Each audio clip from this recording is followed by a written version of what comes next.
Chiller hit US arcades in the year 1986. The light gun shooter was developed by Exidy. This was an excessively violent arcade game for a light gun shooter. You and another player could rotate turns, shooting at people and contraptions that tortured them. It was very graphic, even by today's standards.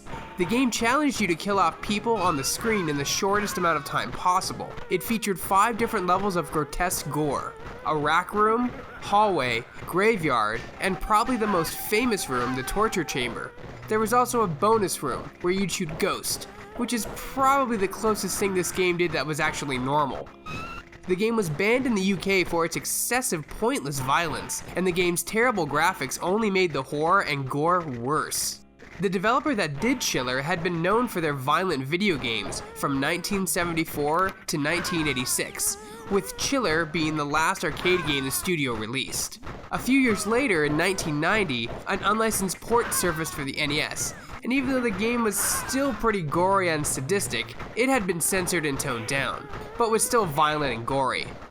Some gamers and reviewers claim that Chiller is the most violent arcade game ever made to this day. What do you guys think? Let us know in the comments below. Have a request for an arcade corner? Tweet me and include #ArcadeCorner.